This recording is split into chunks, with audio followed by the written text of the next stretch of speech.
The moment Clara Vaughn slid into the back seat of his Mercedes and whispered, "Don't take me home," Ethan Park knew his carefully constructed life was about to shatter.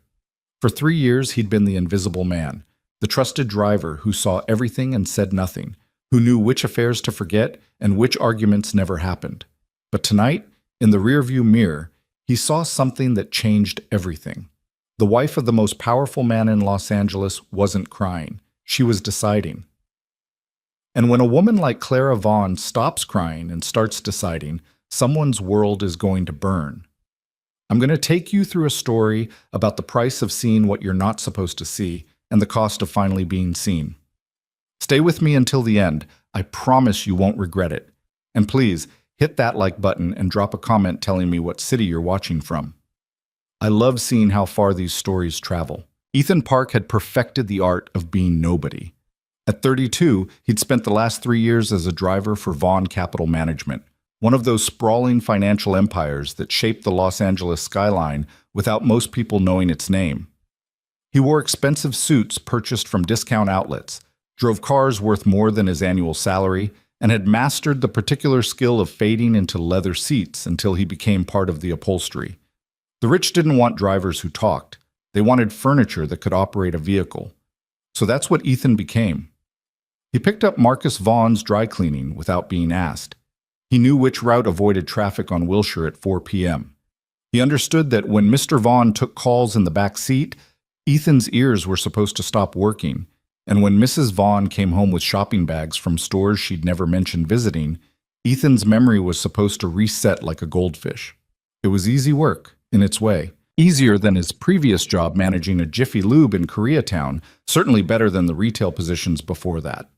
The pay was exceptional, almost suspicious in its generosity, and the hours, while long, were predictable. Ethan sent money to his mother in Glendale every month. He had a small apartment in Silver Lake with a view of a wall. He read library books about business management and told himself this was temporary, that he was building towards something. He'd been telling himself that for 3 years.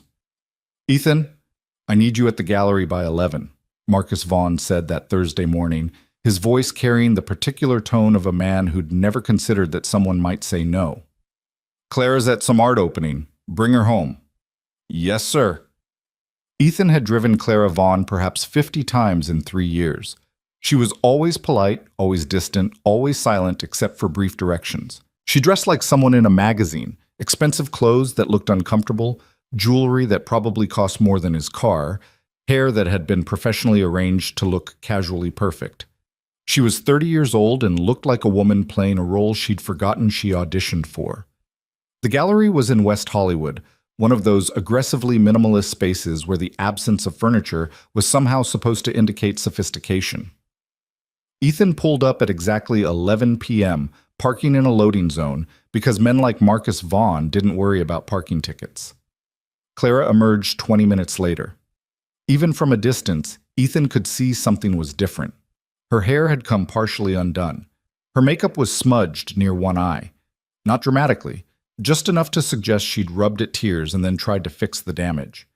She walked with the careful precision of someone who'd had exactly 2 glasses of wine more than they'd intended. She slid into the back seat and sat in silence. Ethan waited. Protocol was clear. He didn't speak unless spoken to. "Don't take me home," Clara said quietly. Ethan's hands tightened on the steering wheel. "Mrs. Vaughn, Mr. Vaughn asked me to... I know what my husband asked you to do." Her voice was steady, but there was something underneath it. Not anger, but something colder, more dangerous. "Decision. I'm asking you not to. Just drive. Anywhere that isn't that house." This was the moment. Ethan had watched enough of Marcus Vaughn's business calls to understand leverage and consequences. He knew what happened to people who forgot their place in the ecosystem. The smart move was to apologize politely, explain that he had to follow Mr. Vaughn's instructions, and deliver Clara home like an Amazon package. Instead, he heard himself say, "Where would you like to go?" Clara laughed, a short, sharp sound that had nothing to do with humor. "I have absolutely no idea." Ethan put the car in drive and headed east, away from the manicured perfection of the hills, down into the real city where lights flickered and people shouted and life happened in ways that couldn't be controlled by money or position. "There's a jazz bar in Echo Park," he said. "Nothing fancy. Live music on Thursdays." "You go there?" "I used to. Before this job, I had time for things like that." Clara was quiet for several blocks. When she finally spoke, her voice was different, less performance, more actual person. "What's it called?" "The Blue Room. It's in a basement. You have to walk past a laundromat to find the entrance." "Take me there." The Blue Room was exactly what its name suggested, a small basement space painted in various shades of blue, with mismatched tables, questionable ventilation, and a quartet that played like they were trying to exercise something. The crowd was local. Artists, students, night shift workers stopping in before heading home. Clara Vaughn, in her designer dress and uncomfortable shoes, looked like she'd wandered in from another planet. "We should get you something less..." Ethan gestured vaguely at her outfit. "Expensive?" "Noticeable." There was a vintage clothing store still open 2 blocks away, the kind that Los Angeles specialized in. Part thrift shop, part museum, entirely run by someone's incredibly opinionated aunt. Clara emerged 15 minutes later in jeans that actually fit like jeans and a plain black sweater that probably cost $12 and made her look more like herself than anything Ethan had ever seen her wear. "Better?" she asked. "You look like a person." I forgot what that felt like. They found a table in the back corner. Ethan ordered whiskey because it seemed like that kind of night. Clara ordered the same and then immediately added water because she clearly wasn't used to drinking anything that wasn't served in crystal. The quartet was playing something slow and complicated, full of the kind of pain that sounded beautiful when you put it to music. "How long have you worked for Marcus?" Clara asked. 3 years? "Do you like it?" Ethan considered lying, then decided he was too tired. "The money's good. The work is easy. I'm very good at being invisible. I've noticed you have this way of disappearing while you're standing right there. It's impressive, actually, like a magic trick." "It's what the job requires." Clara took a sip of her diluted whiskey and grimaced. "Everything requires disappearing, apparently. Marriage, charity boards, gallery openings. You just slowly fade until you're not sure if you were ever actually there." "How long have you been married?" 7 years. I was 23, fresh out of art school, teaching kids to paint at a community center in Santa Monica. Marcus came in because his company was sponsoring the program. PR, tax write-off, whatever. He was older, successful, interested. He looked at me like I was the most fascinating person he'd ever met. What changed? Nothing changed. That's the problem. He still looks at me exactly the same way, like I'm a painting he bought. Beautiful, valuable, hung in exactly the right place where everyone can admire his taste. But you don't ask a painting what it wants. You don't have conversations with furniture. The music shifted into something faster, more aggressive. People were starting to dance in the small space between tables, bodies moving with the kind of unselfconscious joy that only happened after midnight in places that didn't care about appearances. "I met with a divorce attorney 6 months ago," Clara said suddenly. "Nice woman. Office in Century City. She laid out everything. California's a community property state. I'd get half of everything. I could walk away and never worry about money again. She gave me her card and told me to think about it." "What did you do?" "I went home. I put the card in my desk drawer, and I got ready for a dinner party where 14 people told me how lucky I was to have found a man like Marcus." Clara's laugh was bitter. "Do you know what the worst part is? He's not cruel. He doesn't yell. He doesn't drink too much or stay out all night or any of the things that would make this easy.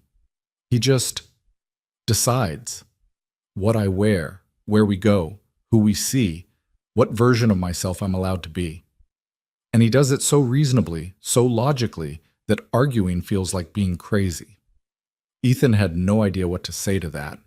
He'd spent 3 years watching the Vaughns from the front seat, the careful distance between them, the way Marcus spoke to Clara like she was a particularly pleasant employee, the way Clara smiled at parties like someone who'd been hired to smile. "I saw my paintings yesterday," Clara continued, "the ones from before. Marcus keeps them in storage, climate-controlled, professionally wrapped, completely inaccessible.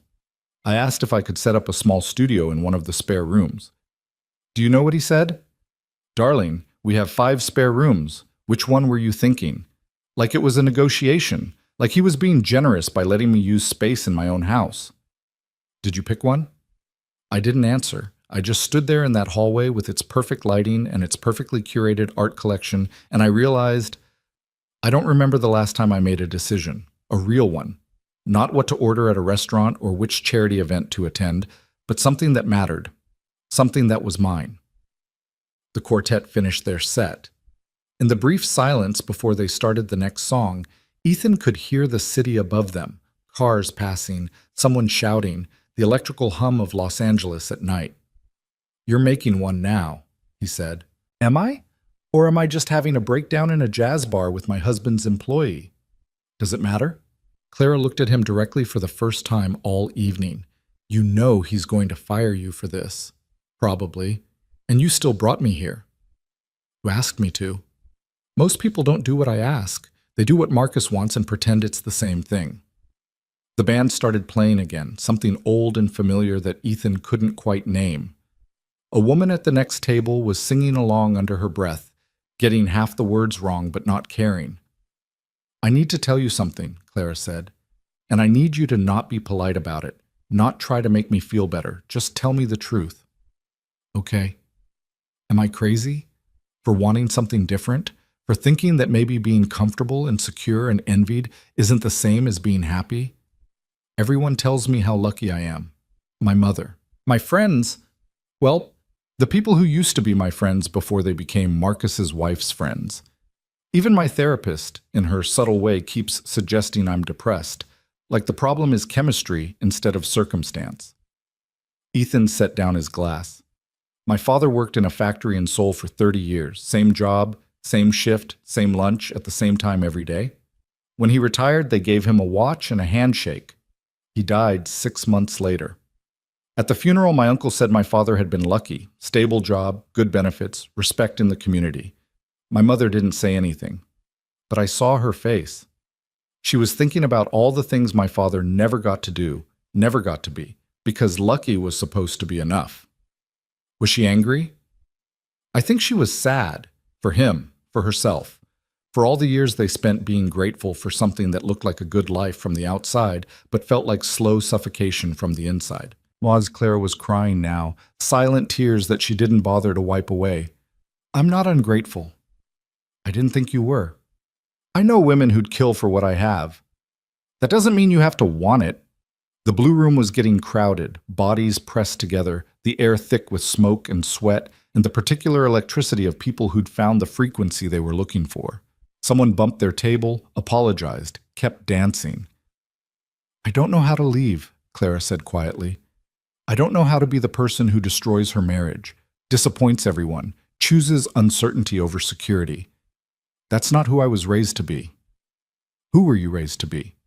Grateful, accommodating, someone who makes things easier for everyone else. How's that working out? Clara laughed, a real one this time, spectacularly awful. They stayed until the bar closed at 2 a.m. They didn't dance. They didn't talk about Marcus. They just sat in that blue basement and listened to music that understood things couldn't be fixed with money or logic or carefully calibrated decisions. When they finally emerged onto the street, Los Angeles was in that strange late-night state where it belonged to whoever was still awake. Delivery trucks, night shift workers, people making either very good or very bad decisions. I should take you home, Ethan said. I know. But neither of them moved toward the car. Drive up to the Overlook, Claire said. The one on Mulholland. I want to see the city. The Overlook was empty except for one other car, far enough away to provide privacy. The city spread out below them, a constellation of lights that made promises it couldn't keep. They sat on the hood of the Mercedes, expensive metal that neither of them cared about denting. I'm going to leave him, Clara said. It wasn't a question or a possibility. It was a statement of fact, said out loud for the first time, made real by being spoken. When? I don't know. Soon. I need to find that attorney's card. I need to figure out where I'll go. Probably my sister's place in Portland while everything gets sorted. I need to... She stopped. I need to stop being afraid of what happens next. Fear's reasonable. It's a big change. I've been afraid for 7 years. I'm tired of it. I'm tired of waking up in a house that feels like a museum. I'm tired of being careful.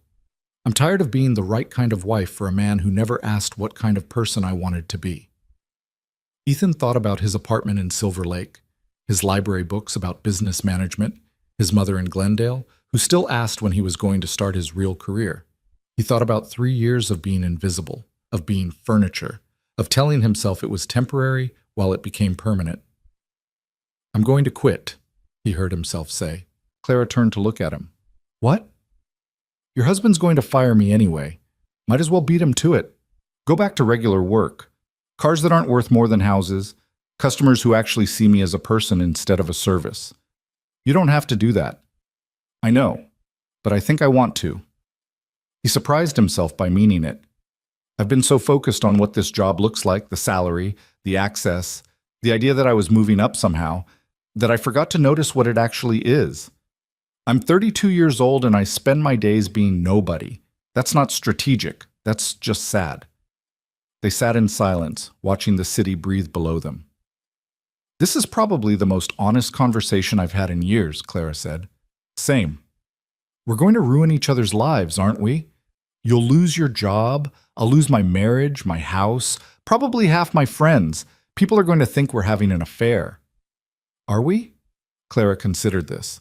"No, this is something different. This is two people who are drowning, remembering how to breathe." The eastern sky was starting to lighten, that particular gray that came before dawn. The other car at the overlook started its engine and drove away, taillights disappearing down the winding road. "I should really take you home now," Ethan said. "I know." This time they got in the car. The drive back to the Vaughn mansion took 20 minutes. The house was dark except for a single light in Marcus's study. He was either still working or had fallen asleep at his desk, both equally likely. Clara didn't get out immediately. "Thank you." "For what?" "For not telling me I'm being dramatic. For not suggesting I'm having a midlife crisis at 30. For just listening." "You're welcome." "This is going to get complicated." "Probably." "Marcus is going to be angry. Not loud angry. He doesn't do that, but cold. Strategic. He's going to try to make this as difficult as possible, not because he loves me, but because he doesn't like losing." Ethan nodded. He'd seen Marcus Vaughn negotiate enough business deals to know exactly how that particular war would be waged. Clara opened the car door, then paused. "The attorney's name is Rebecca Chen. Her office is on Avenue of the Stars. I'm going to call her tomorrow. Today, actually. I'm going to do this." "Good." She got out, then leaned back in. "Ethan, when this is over, when all the legal stuff is done and the dust settles and I'm figuring out what comes next, would you want to get coffee sometime? As actual people, not as a driver and a passenger?" "I'd like that." Clara smiled, and for the first time since Ethan had known her, it looked like something genuine. Then she walked into her house, her temporary house, her prison with a view. Ethan sat in the driveway for a moment, engine running, watching the light in Marcus Vaughn's study. Then he drove home to his apartment in Silver Lake, his view of a wall, his life that was about to get significantly more complicated. He felt awake for the first time in 3 years. The sun was coming up over Los Angeles, and everything was about to change. Ethan woke up at noon with sunlight cutting through his blinds like an accusation. His phone showed 6 missed calls from Marcus Vaughn and 3 text messages, each one progressively colder in tone. The last one simply read, "My office, 2 p.m. He lay in bed staring at the water stain on his ceiling, shaped vaguely like Florida, and tried to remember the last time he'd felt this strange combination of dread and relief.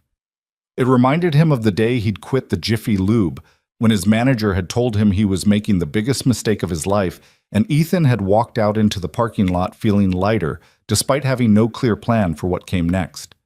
His phone buzzed again. Not Marcus this time, but a number he didn't recognize. "Mr. Park?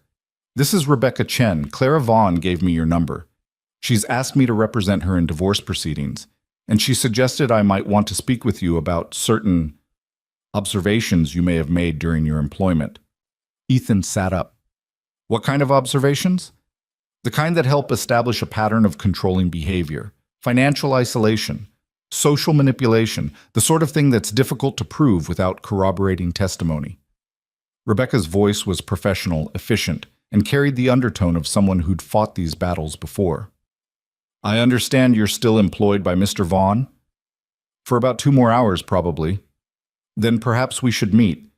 Say, 3 o'clock? My office in Century City, after you've had your conversation with your current employer. Ethan agreed and hung up. He showered, put on one of his discount suits, and tried to imagine how this conversation with Marcus was going to go. In 3 years, he'd never been summoned to the office. Business was conducted in the car, instructions delivered in that casual tone that made everything sound optional while being absolutely mandatory. The Vaughn Capital Management Building was in downtown Los Angeles, all glass and steel, and the kind of modern architecture that looked like it was judging you. Ethan had driven Marcus here hundreds of times, but had never actually gone inside. The lobby was aggressively minimal. Marble floors, a single sculpture that probably cost more than a house, a security desk staffed by people who'd perfected the art of polite contempt. Ethan Park for Marcus Vaughn. The security guard made a call, looked vaguely surprised, and directed him to the 42nd floor. Marcus's office had a view that made the city look like a toy. He was standing at the window when Ethan entered, hands clasped behind his back, the posture of a man who'd seen this exact scene play out before and knew all the lines. "Close the door," Marcus said without turning around. Ethan did. 3 years, Marcus continued, still facing the window. 3 years of exemplary service, discretion, reliability. I paid you well above market rate because I valued those qualities. I trusted you with my schedule, my privacy, my family. He turned then, and his face was perfectly calm. So I'm trying to understand what happened last night. Mrs. Vaughn asked me to drive her somewhere. I did. She asked you to take her to a jazz bar in Echo Park and then to Mulholland Drive, where you sat with her until 4 in the morning. That's what happened? Yes. Marcus walked to his desk, picked up a tablet, and slid it across to Ethan. The screen showed a series of photos, Clara and Ethan at the Blue Room, sitting on the hood of the Mercedes, talking in the car. The angles suggested a private investigator, someone who'd been following them the entire time. I don't have my wife followed, if that's what you're thinking, Marcus said, but I have the car tracked. GPS, cameras, standard security measures for a vehicle worth $200,000. I reviewed the footage this morning. Ethan set down the tablet. Then you know nothing happened. Nothing happened, Marcus repeated, his voice taking on a dangerous edge. My wife gets into a car with my employee at 11 p.m. and doesn't come home until nearly 5 a.m., and nothing happened. Do I look stupid to you, Ethan? No, sir. Then don't insult my intelligence. I've been married long enough to recognize what this is. Claire gets restless sometimes. She has these moods. Usually a shopping trip or a spa day settles things, but occasionally she needs something more. Dramatic. A small rebellion. A taste of something different. Marcus sat on the edge of his desk, suddenly conversational. You're not the first, you know. 2 years ago it was our tennis instructor. Handsome guy, very attentive. They had coffee a few times. She felt alive again. He made air quotes with his fingers. It passed. They always do. Ethan felt something cold settle in his stomach. There was a tennis instructor? There was a tennis instructor who I fired and who found himself unable to work at any country club in Los Angeles County. There was also a yoga teacher and briefly a photographer she met at a gallery opening. I handled these situations quietly. Everyone moves on. No one gets hurt as long as everyone remembers their place. And my place is what exactly? Marcus smiled, the expression of a teacher pleased that a slow student had finally grasped the lesson. Your place is being grateful for a job that pays 6 figures for work that requires no particular skill. Your place is understanding that last night was Clara working through something, and your role was to be safe, temporary entertainment, like a carnival ride.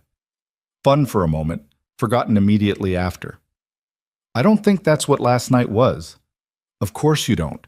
That's what makes you useful. Clara needs someone who'll listen to her as if her feelings matter, as if she's making some profound decision instead of just being bored and dramatic. You played your part perfectly. Marcus stood, straightening his tie. Here's what happens next. You're going to continue driving for me. You're going to be professional and distant with my wife. And in a few weeks, when she's forgotten whatever nonsense she told you last night, everything will return to normal. In exchange, I'm going to forget this happened. Your salary will even increase, let's say 10%, effective immediately. Ethan thought about his mother in Glendale, about the money he sent her every month that paid for her small apartment and her medical bills. He thought about his own rent, his carefully managed savings, the life he'd built that depended entirely on this job. Then he thought about Clara crying in the blue room, about the paintings in storage, about 7 years of being furniture. I quit, he said. Marcus's expression didn't change. Excuse me? I'm resigning, effective immediately. You can mail my final paycheck to my apartment. You're making a mistake. Probably. But it's my mistake to make. Marcus's calm finally cracked, just slightly. You stupid, naive kid. You think Clara's going to leave me?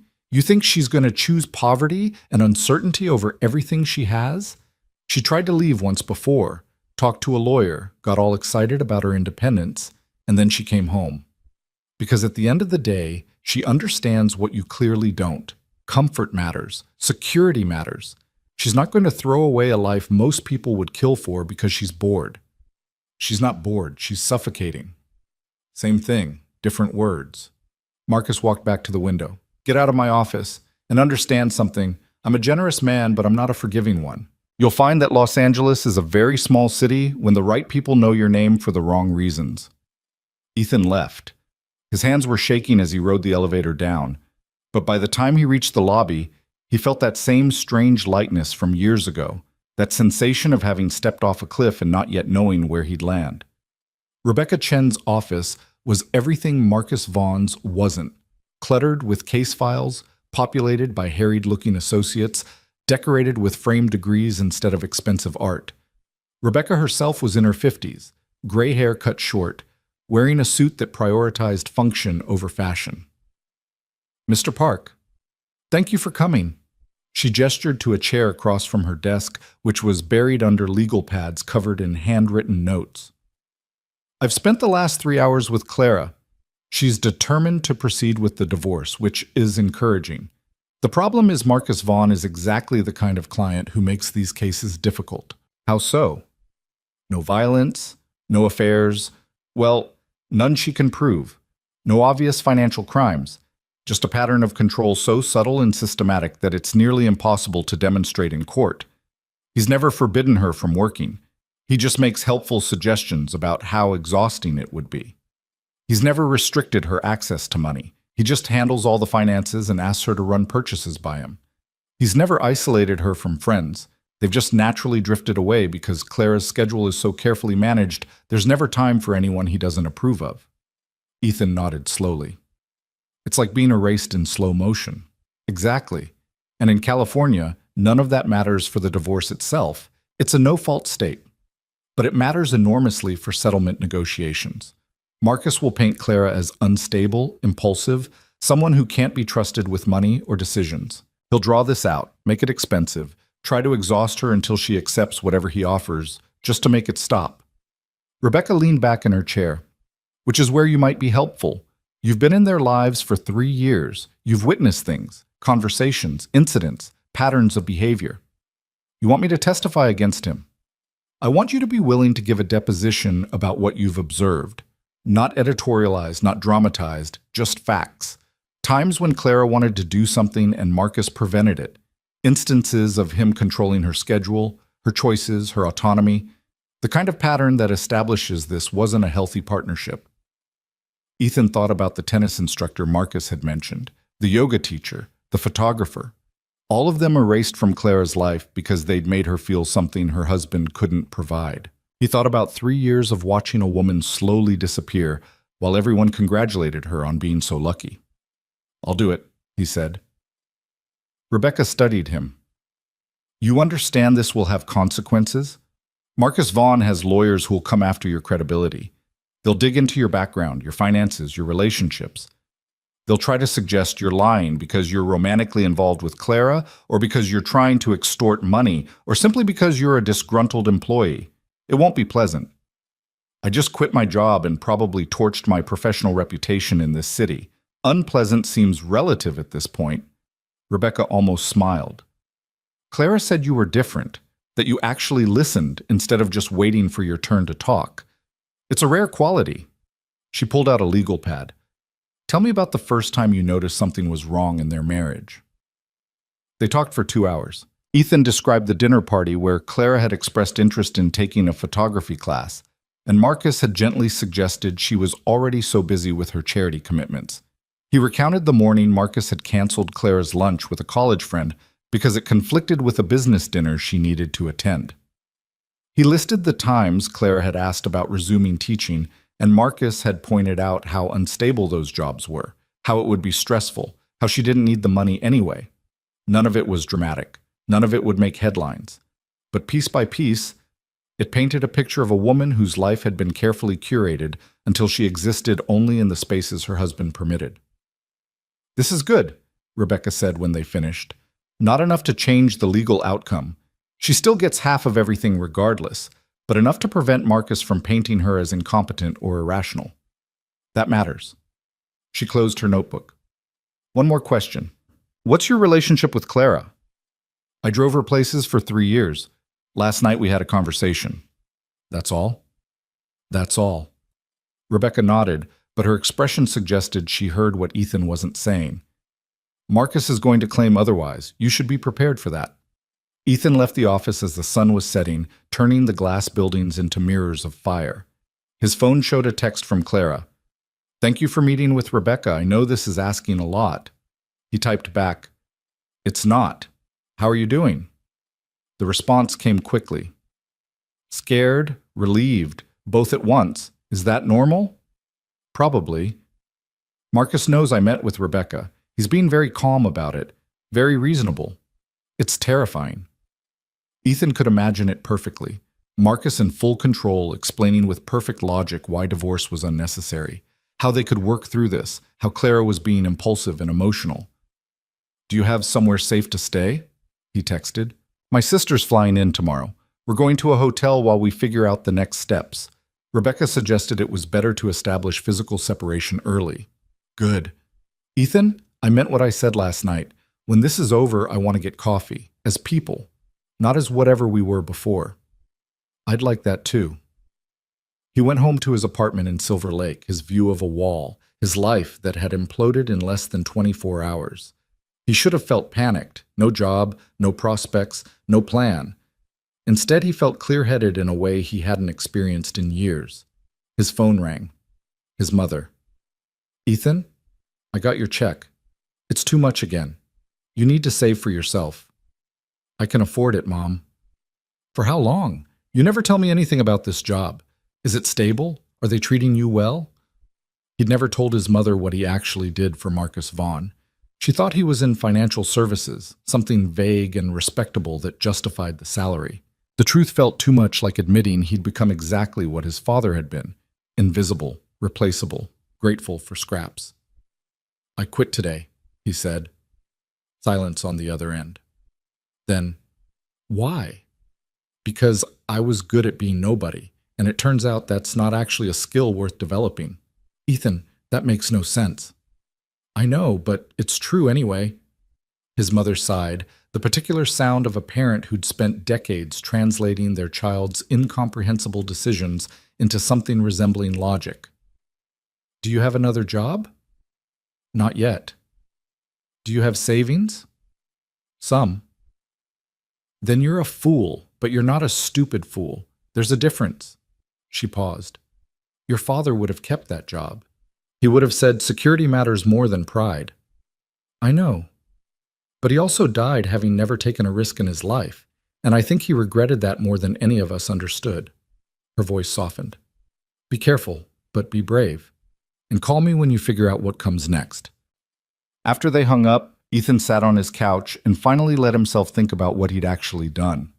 He'd walked away from financial security to help a woman he barely knew escape a marriage that looked perfect from every angle that mattered to the outside world.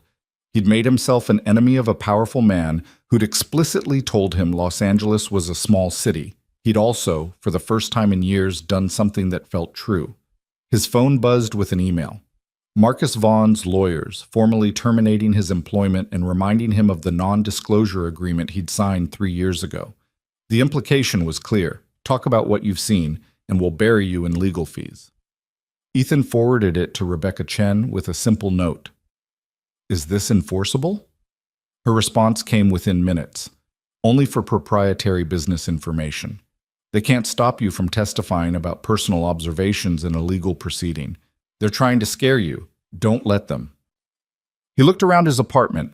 Cheap furniture, library books, a life he'd assembled from discount stores and careful budgeting. None of it was impressive. None of it was enviable. But all of it was his, chosen, real. His phone buzzed again. Clara. My sister and I are at the Chateau Marmont. Marcus tried to cancel my credit cards, but Rebecca got a temporary restraining order preventing any financial changes until the settlement. Small victories. How does it feel? Like jumping off a cliff. Terrifying, exhilarating. I can't tell if I'm brave or just finally broken enough to not care about the consequences. Maybe both. Maybe that's what brave actually is. Thank you for today. For Rebecca. For all of it. I know you didn't have to. Yes, I did.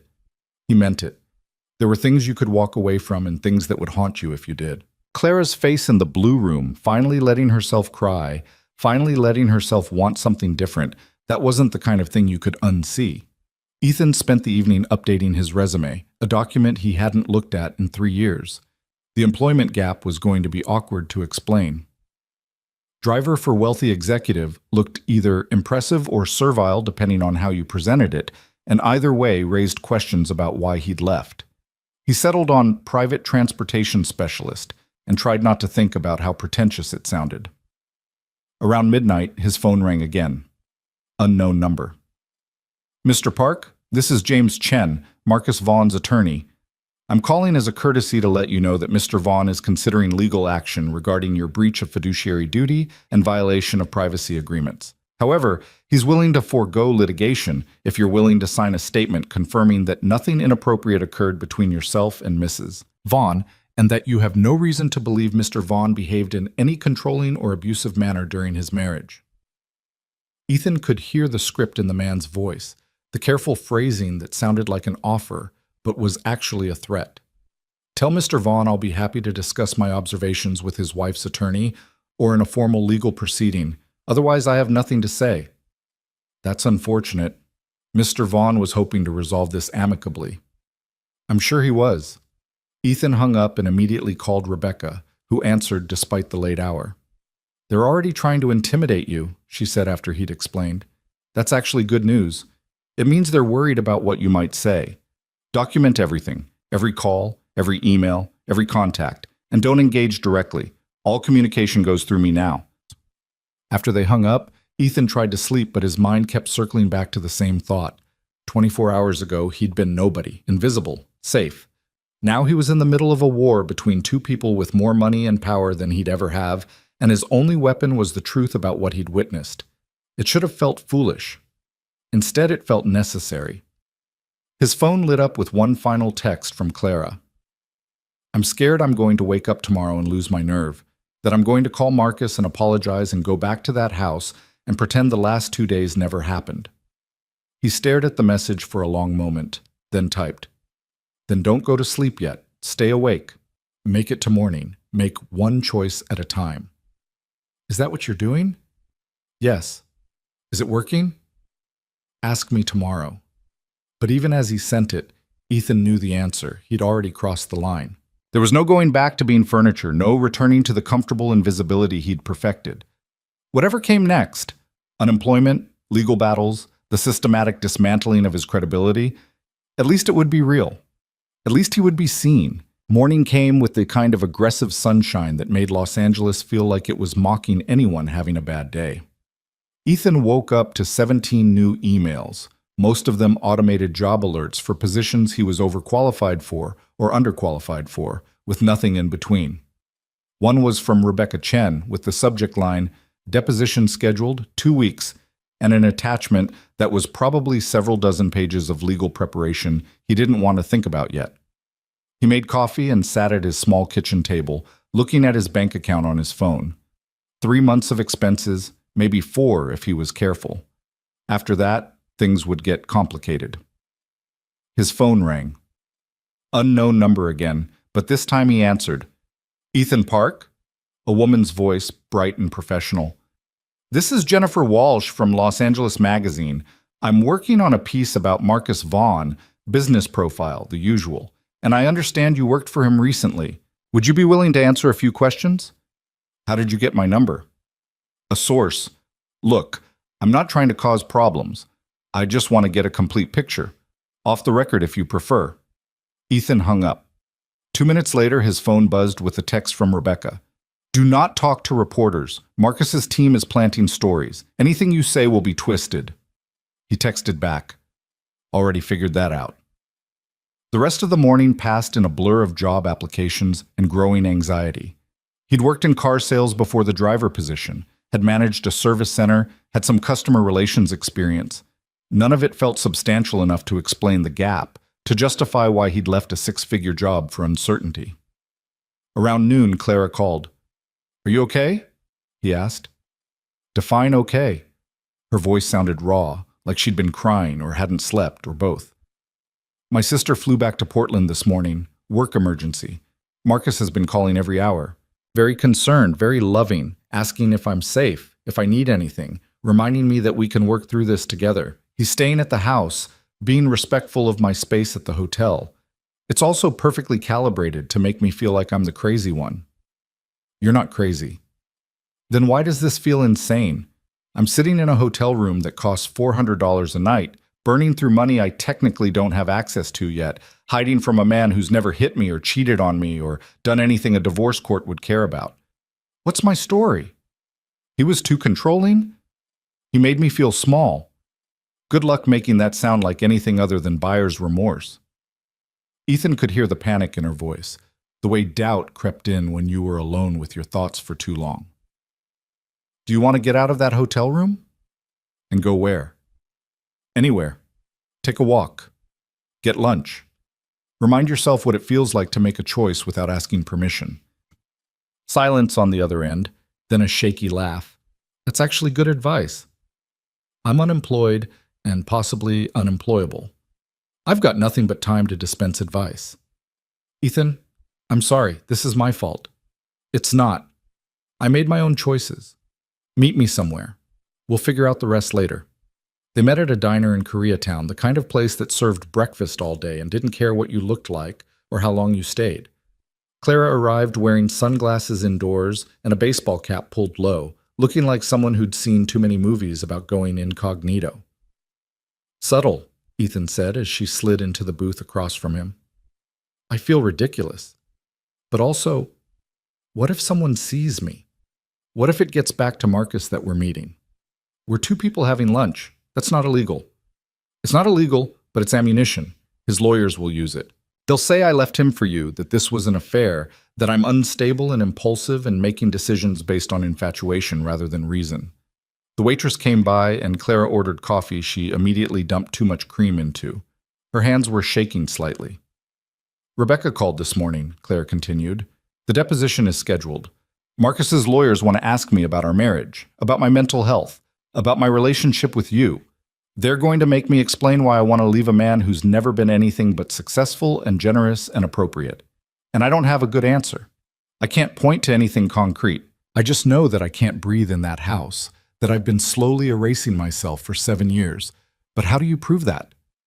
How do you make a judge understand that comfort can be a cage? Ethan thought about his conversation with Marcus in that glass office, about the tennis instructor and the yoga teacher and the photographer, about the systematic erasure of anyone who made Clara feel like more than furniture. You tell the truth, he said. You described the small things, the way he controlled your schedule, the way he made every decision seem like a joint discussion while somehow the outcome was always what he wanted. The way he kept your paintings in storage instead of letting you have them where you could see them. The way he handled all the money so you never had to worry, which sounds generous until you realize it means you have no idea what you actually have access to. Clara was crying now, silent tears that she wiped away with the back of her hand. He called this morning and asked if I was feeling better, like this was a headache, like I just needed rest and then everything would go back to normal. And the worst part is, there was a moment where I almost believed him, where I thought maybe I'm just being dramatic. Maybe this is just what marriage is. Maybe everyone feels this way and they just handle it better. Do you really believe that? No, but it would be easier if I did. Their food arrived, pancakes for him, toast for her that she didn't touch. The diner was filling up with the lunch crowd, mostly older Korean men reading newspapers and young people working on laptops, everyone absorbed in their own small dramas. I called my mother last night, Clara said quietly. Told her I was leaving Marcus. Do you know what she said? She said, "Don't do anything rash, darling. Marriage takes work. All the good ones do."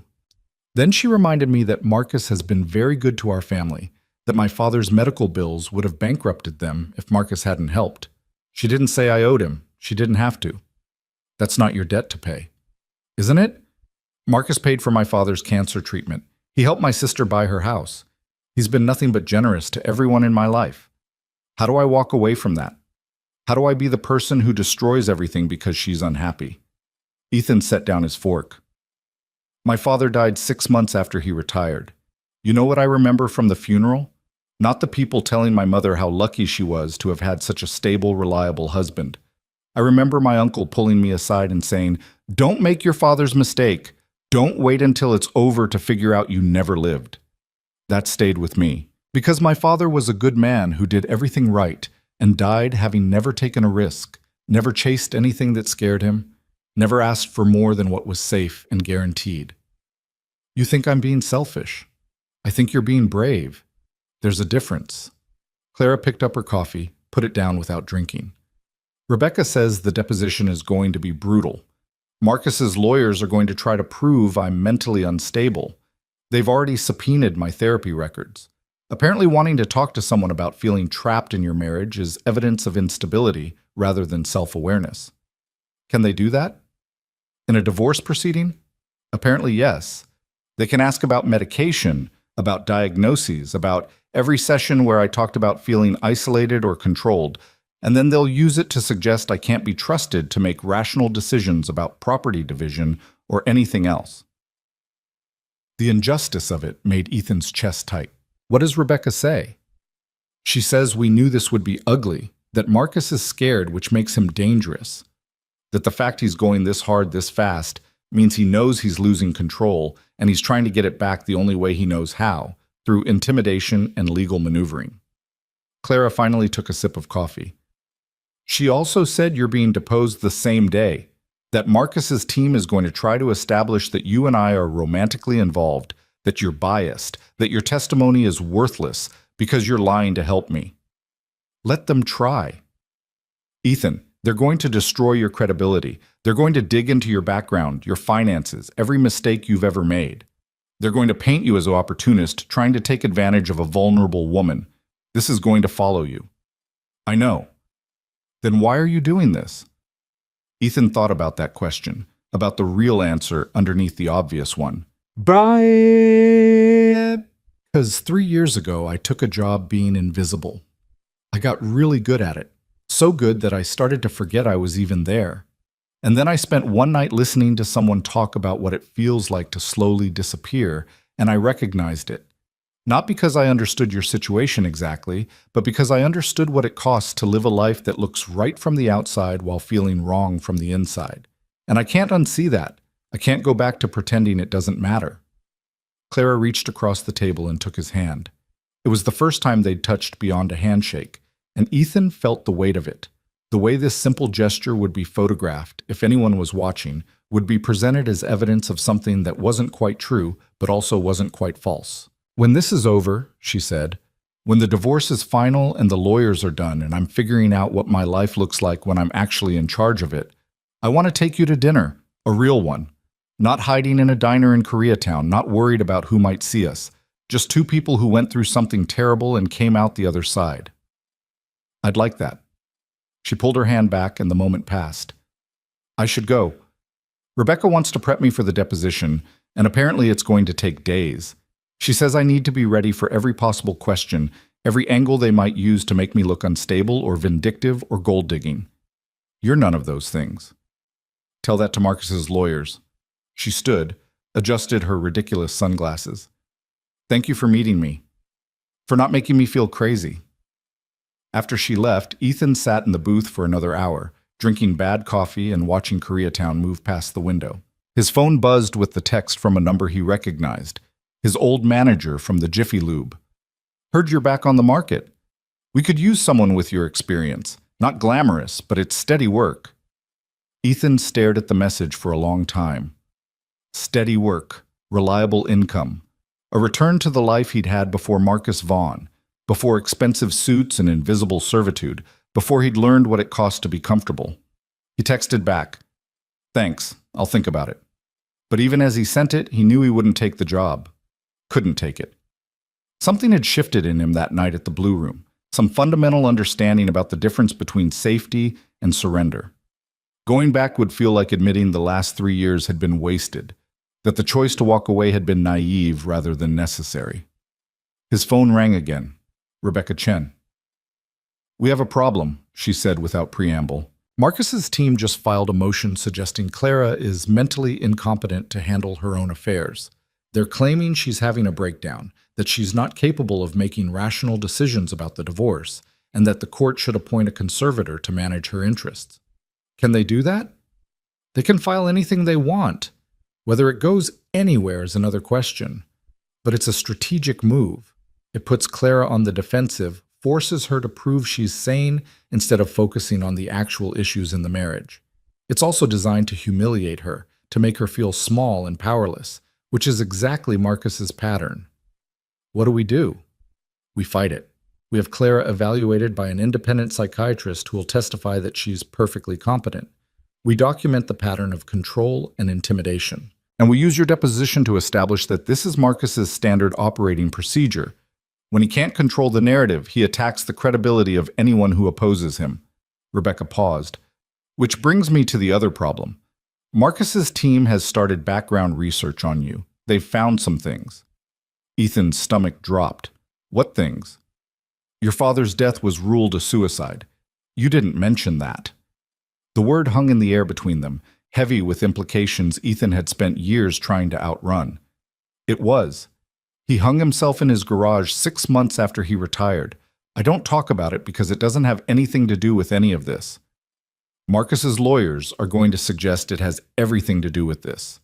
They're going to paint a picture of you as someone with unresolved trauma around authority figures and success, someone who's projecting your issues with your father onto Marcus. They're going to suggest your involvement in this case is emotionally motivated rather than factually based. That's insane. That's strategy. They're going to make this about you being damaged and Clara being unstable, two broken people making bad decisions together. It doesn't have to be true. It just has to create reasonable doubt about your credibility. Ethan closed his eyes. He'd told exactly 3 people about his father's suicide: his mother, his uncle, and a therapist he'd seen for 6 months after it happened. The idea of it being discussed in a deposition, analyzed by lawyers, used as evidence that he couldn't be trusted, felt like a violation of something sacred. Can they use that? He asked. They can bring it up. Whether the court considers it relevant is another question. But Ethan, I need you to be prepared. This deposition isn't going to be pleasant. They're going to go after everything: your employment history, your finances, your personal life, your father's death. They're going to try to make you angry, make you defensive, make you look like you have an agenda beyond just telling the truth. What should I do? Tell the truth, stay calm, don't let them provoke you, and remember that everything you say is being recorded and will be used to either help or hurt Clara's case. You're not just a witness, you're a character in the story they're trying to tell, and they want you to play the villain. After they hung up, Ethan sat in the diner until the waitress started giving him pointed looks about the table. He paid the check and walked out into the afternoon heat, the city stretching out in all directions, full of people who had their lives figured out in ways he clearly didn't. His father had worked for 30 years at the same factory, had saved carefully, had done everything the right way. And then he'd retired and discovered that all that security had been built on the foundation of never asking what he actually wanted, never taking risks, never choosing discomfort over stability. 3 months later, he'd written a note apologizing to Ethan's mother for being weak, had walked into the garage, and had made the only choice that felt entirely his own. Ethan had spent years angry at his father for that choice, for the waste of it, for the cowardice. But standing on a Koreatown street corner with no job and a looming legal battle, and the certainty that he'd made his life significantly harder for no tangible gain, he understood something he hadn't before. His father hadn't been weak. He'd been exhausted from a lifetime of being strong in all the wrong ways. The deposition was in 2 weeks. Ethan spent the time preparing with Rebecca, going over every detail of his 3 years working for Marcus Vaughn, anticipating every angle the lawyers might use to discredit him. They practiced his responses to questions about Clara, about his father, about his motivations for getting involved. "They're going to ask if you're in love with her," Rebecca said during one session. "What should I say?" "The truth. Whatever that is." Ethan thought about it. "I'm not in love with her. I barely know her. But I saw something in her that I recognized, and I couldn't walk away from that. Is that love? I don't think so. But it's something." "That's good. That's honest. Use that." The day of the deposition arrived with the kind of perfect Los Angeles weather that felt personally offensive. Ethan wore his best suit, which was saying something since all his suits were best suits now, and met Rebecca outside the office building where Marcus's lawyers worked. "Remember," she said as they rode the elevator up, "stay calm. Answer only the question that's asked. Don't volunteer information. And if you need a break, we can take one." The conference room was aggressively corporate. Glass walls, a table that could seat 20, a view of downtown that was probably supposed to be intimidating. Marcus's lead attorney was a man named David Rothstein, 50-ish, with the kind of expensive haircut that was designed to look casual but probably cost more than Ethan's monthly rent. "Mr. Park, thank you for being here." Rothstein's smile was professional and completely empty of warmth. "Let's begin. Please state your full name for the record." "Ethan James Park." "And you were employed by Marcus Vaughn from March 2022 to April 2025. Is that correct?" "Yes." "In what capacity?" "I was his driver." "Just his driver? You didn't have other responsibilities?" "I drove him to meetings, appointments, events. Sometimes I ran errands, dry cleaning, packages, that kind of thing." Rothstein nodded, making notes. "And during your employment, did you have much interaction with Mrs. Vaughn?" "Some. I drove her places when Mr. Vaughn requested it." "How often would you say you drove Mrs. Vaughn?" "Maybe once a week, sometimes more, sometimes less." "And during these drives, did you and Mrs. Vaughn have conversations?" "Not usually. She mostly read or worked on her phone." "But there were exceptions?" "Occasionally." Rothstein leaned back in his chair, studying Ethan with the intensity of someone looking for cracks in a foundation. "Let's talk about the night of April 15th. You picked up Mrs. Vaughn from an art gallery at approximately 11 p.m. Is that correct?" "Yes." "And instead of taking her home as instructed, you took her to a jazz bar in Echo Park. Why?" "She asked me to." "She asked you to directly disobey your employer's instructions?" Rebecca cut in. "That's not what he said. He said Mrs. Vaughn asked him to drive her somewhere other than home. That's not disobedience, that's responding to a request from a passenger." Rothstein ignored her. "Mr. Park, did it occur to you that Mrs. Vaughn might have been in an impaired state? That she might not have been capable of making rational decisions about where she should go? She'd had some wine, she wasn't impaired. But you're not a medical professional. You're not qualified to determine someone's level of impairment." "She was coherent. She knew what she was asking for." "What she was asking for was to be alone with you in a private setting. Did that seem appropriate?" Ethan felt his jaw tighten. "She was asking for someone to listen. That's what I did." "You listened for 5 hours, in a bar, and then on a mountain overlook, alone in a car with your employer's wife. And during all this listening, did Mrs. Vaughn tell you she was planning to leave her husband?" "She talked about being unhappy." "Did she tell you she'd already contacted a divorce attorney?" "Yes." "And what was your response?" "I didn't have one. I listened." Rothstein pulled out a photograph. The picture of Ethan and Clara sitting on the hood of the Mercedes, faces close together in conversation. "This doesn't look like listening, Mr. Park. This looks like intimacy." "We were talking." "In a way that you talk to any passenger?" "In a way that I'd talk to another person who was going through something difficult." A person you barely knew. Yes. Why? Why would you invest 5 hours of your time in the personal problems of someone you barely knew? Ethan looked at Rothstein across that conference table and realized this was the moment everything hinged on. The lawyer wanted anger, defensiveness, something that would make Ethan look unstable or motivated by emotion rather than truth. The room felt airless despite the expensive ventilation system. Because I recognized something, Ethan said quietly. I recognized what it looks like when someone's disappearing inside a life that looks perfect from the outside. That's very poetic, Mr. Park, but let's be specific.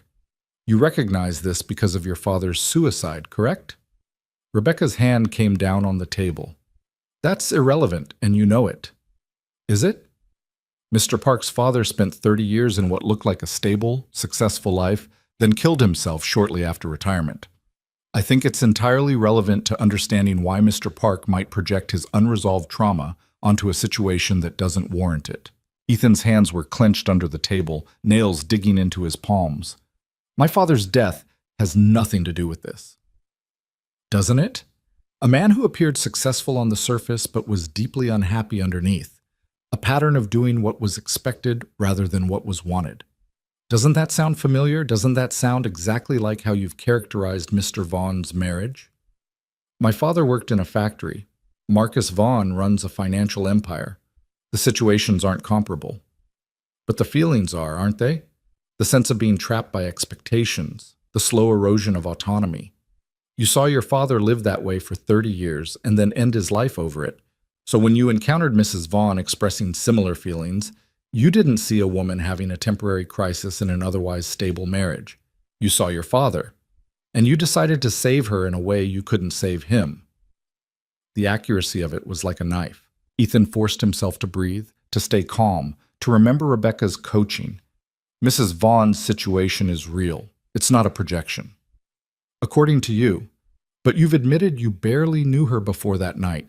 You'd had minimal interaction over 3 years. Yet after one conversation, you were convinced her marriage was so unbearable that you were willing to lose your job, testify in her divorce, and potentially destroy your own career. That's not rational behavior, Mr. Park. That's someone acting out of unresolved psychological issues. Or it's someone who saw another person in pain and tried to help. Rothstein smiled slightly. Let's talk about that help. After the night of April 15th, how many times did you communicate with Mrs. Vaughn? A few times, text messages, a couple phone calls. And during these communications, did you ever discuss the possibility of a romantic relationship between you? No. Never? Not even hypothetically? Ethan thought about Clara's words in the car. When this is over, when the dust settles, would you want to get coffee? She mentioned getting coffee after the divorce was finalized, as friends. As friends, Rothstein repeated, making it sound absurd. Mr. Park, you're an unmarried man in your 30s. Mrs. Vaughn is an attractive woman going through a vulnerable time. Are you really expecting us to believe that romance never crossed your mind? What crossed my mind doesn't matter. Nothing happened. Nothing physical, perhaps. But emotional affairs are just as damaging, wouldn't you say?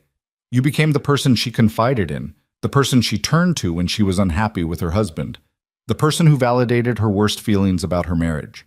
That's intimacy, Mr. Park, whether or not it involved physical contact. Rebecca leaned forward. Are you actually arguing that having a conversation constitutes an affair? Because that's an insane standard that would make every therapist, every friend, every confidant somehow culpable in relationship problems. I'm arguing that Mr. Park inserted himself into a marriage he knew nothing about, encouraged Mrs. Vaughn to blow up her life, and now expects us to believe his motives were purely altruistic. I'm arguing that his testimony is biased at best and deliberately misleading at worst. Ethan's phone buzzed in his pocket. He ignored it. I told Mrs. Vaughn what I observed during 3 years of working for her husband. That's not bias. That's information. What you observed, Rothstein said, pulling out another document. Let's discuss that. You claim Mr. Vaughn was controlling. Can you provide specific examples? He managed her schedule without consulting her. He made decisions about her social life, her activities, her access to money. He kept her paintings in storage, instead of letting her have them where she could actually see them and use them. He managed a household efficiently. He made joint decisions with his wife about their social calendar. He preserved valuable artwork in climate-controlled conditions. Mr. Park, you're describing the normal operations of a successful marriage and calling it abuse. I'm describing a pattern of control disguised as concern. Based on what expertise? You've never been married. You have no training in psychology or relationship counseling. You're a driver who spent most of his time in the front seat while his employers lived their lives in the back. What qualifies you to judge their marriage? I watched. For 3 years, I watched a woman slowly disappear. Or you watched a woman who had everything: wealth, security, a husband who provided for her every need, and decided she was unhappy because that fit your narrative better than the alternative. What alternative? Rothstein leaned back and Ethan could see the trap he'd walked into. That Mrs. Vaughn is a privileged woman having a midlife crisis. That she's bored and restless and looking for drama to make her feel alive. That she found a convenient excuse to blow up a perfectly functional marriage in pursuit of some romantic notion of freedom. And that you, Mr. Park, with your unresolved issues around your father's death and your own feelings of inadequacy, were the perfect person to enable that fantasy. The room went silent. Even the ventilation system seemed to pause, as if the building itself was waiting to see how Ethan would respond. I don't think any of that is true, Ethan said carefully. But even if it were, even if Mrs. Vaughn is having a crisis or being dramatic or whatever label you want to put on it, she still has the right to leave. Marriage isn't a prison. Being provided for doesn't mean you owe someone your entire identity. Very noble. Let's talk about money. How much is Mrs. Vaughn paying you to testify? Nothing. Nothing? You lost your job because of your involvement in this situation. You have no income, mounting expenses, and yet you're donating your time to help a woman you barely know divorce her wealthy husband. Forgive me if I find that difficult to believe. Believe what you want. I'm not being paid. Not directly, perhaps, but surely there's been some discussion of compensation after the divorce is finalized, some understanding that Mrs. Vaughn would be grateful for your help? Rebecca cut in again. You're fishing and you know it. Either present evidence of financial arrangement or move on. Rothstein shuffled his papers with deliberate slowness. Let's approach this differently. Mr. Park, what are your current employment prospects? I'm looking for work. Having any luck? Some leads, nothing definite yet. And why do you think that is? You have experience in customer service, management, transportation, yet you've been unemployed for 3 weeks with no offers. Why? Ethan knew exactly why. Marcus Vaughn had made sure of it. The job market is competitive.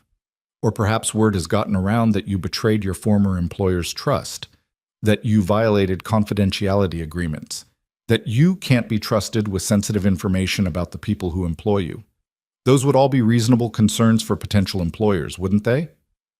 I didn't violate any confidentiality agreements. I'm testifying about personal observations, which isn't covered by NDAs. A technical distinction that won't matter to most employers. The perception is what matters, Mr. Park. And the perception is that you're someone who turns on the people who trust him the moment it's convenient. Ethan felt something hot and dangerous building in his chest. Marcus Vaughn didn't trust me. He used me. There's a difference. Is there? He paid you generously. He treated you well. And the moment his marriage hit a rough patch, you sided with his wife and actively worked to help her leave him. If that's not betrayal, what is? It's choosing to tell the truth over protecting a comfortable lie. How wonderfully principled of you. Tell me, Mr. Park, when you're living in your car because you can't make rent and can't find work, will those principles still feel so important? When you're explaining to your mother why you can't help with her expenses anymore, will you still feel good about the choices you've made? Rebecca stood up. We're done here. You're harassing the witness. I'm establishing bias and motivation. Mr. Park has made himself unemployable in pursuit of this testimony. That's either remarkable stupidity or suggests he's expecting significant compensation from Mrs. Vaughn after the divorce. Either way, it undermines his credibility. They took a break. Ethan walked out of the conference room on shaking legs, found a bathroom, and splashed cold water on his face. His reflection looked exhausted, older than 32, like someone who'd spent too many years being careful and was now paying the price for one moment of recklessness. Rebecca found him there. "You're doing fine. He's trying to provoke you, and you're not taking the bait. He's right, though, about the job prospects, about my mother, about all of it. He's right about the facts. He's wrong about what they mean. You didn't do this for money or romance or to work out daddy issues. You did it because it was the right thing to do, and that matters." Does it? In court, does that actually matter? It matters to the judge. It matters to Clara. And it should matter to you. Rebecca checked her watch. "We have 15 more minutes. He's going to go after your father's suicide again. He's going to try to make it seem like you're unstable, like you're prone to dramatic decisions based on emotion rather than logic. Don't let him." They went back in. Rothstein was waiting with the patience of a predator who knew the prey was already wounded. "Mr. Park, let's return to your father. When he died, you were how old?" 29. "And you were working where?" "Managing a service center in Koreatown." "How long had you been in that position?" "About a year."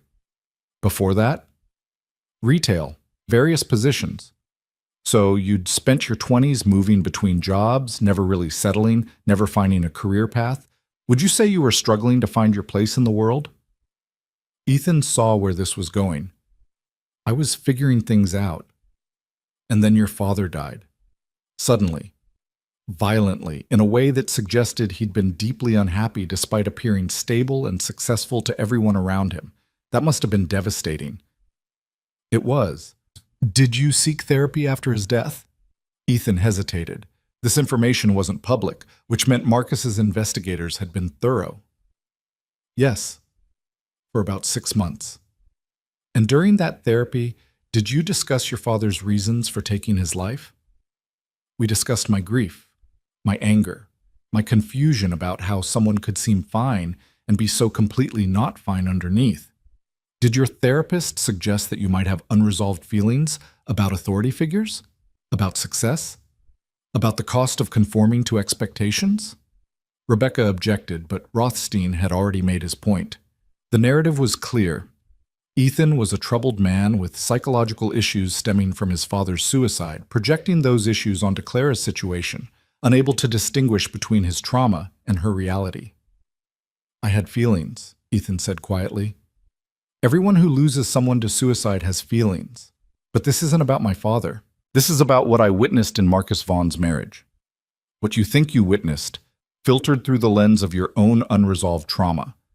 Mr. Park, isn't it possible that you saw what you wanted to see? That Mrs. Vaughn's complaints about feeling controlled reminded you of your father's final note, and you decided to save her in a way you couldn't save him?" "No." "No? You're certain?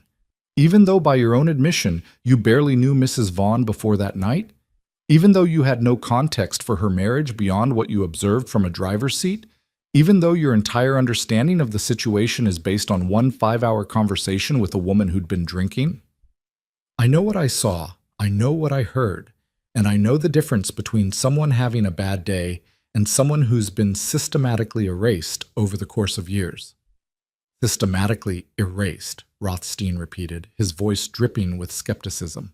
"That's quite dramatic language for describing a marriage where the wife lived in a mansion, had unlimited access to money, and could do whatever she wanted." "She couldn't do whatever she wanted. That's the point. Every choice went through her husband. Every decision required his approval, even if he was subtle about it." "Can you provide documentation of this?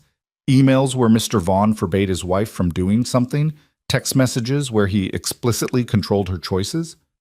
"It doesn't work like that. It's not explicit. It's just constant small pressures, constant gentle redirections, until you forget you ever wanted something different." "So, no documentation, no proof, just your interpretation of private conversations between a married couple, filtered through your own psychological issues and your apparent need to rescue women you perceive as trapped." Ethan felt something crack inside him. "I don't have a pattern of rescuing women. I spent 3 years being invisible, doing exactly what I was told, never questioning anything. And then I saw someone in pain, someone asking for help in the only way she could, and I couldn't pretend I didn't see it. That's not a psychological issue. That's called having a conscience. Rothstein smiled. And yet here we are. You've lost your job, destroyed your professional reputation, made yourself toxic to potential employers, and involved yourself in a legal battle that has nothing to do with you, all because of this conscience. Do you see how that might look irrational to outside observers? I don't care how it looks, clearly, but the court does. The court has to determine whether you're a credible witness or someone whose testimony is compromised by bias, trauma, and possibly romantic feelings for the plaintiff. And Mr. Park, you haven't given me much reason to believe the former. The deposition lasted another 2 hours. Rothstein went through every detail of the night of April 15th, every conversation Ethan had witnessed between Marcus and Clara, every text message exchanged after that night. He asked about Ethan's finances, his mother's medical expenses, his student loans from a college degree he'd never finished. He painted a picture of a man drowning in his own mediocrity, desperate for meaning, willing to blow up other people's lives in pursuit of some misguided sense of purpose. By the time it ended, Ethan felt hollowed out. Rebecca walked him to his car, her face grim. "He did exactly what I thought he'd do," she said. "Made it about you instead of about Marcus. Made your motivations the question instead of Marcus's behavior. Did it work? In a deposition? Doesn't matter. This isn't trial testimony. But he's building a narrative for settlement negotiations. That Clara's case is weak because her main witness is compromised. That we should take whatever Marcus offers because dragging this to trial will just expose both of you to more of what happened in there." "What does Clara think?" "I haven't told her yet. She's got her own deposition this afternoon." Rebecca looked tired. "Ethan, I need to ask you something, and I need you to be honest. Is there any truth to what Rothstein suggested? Any romantic feelings between you and Clara that might compromise your objectivity?"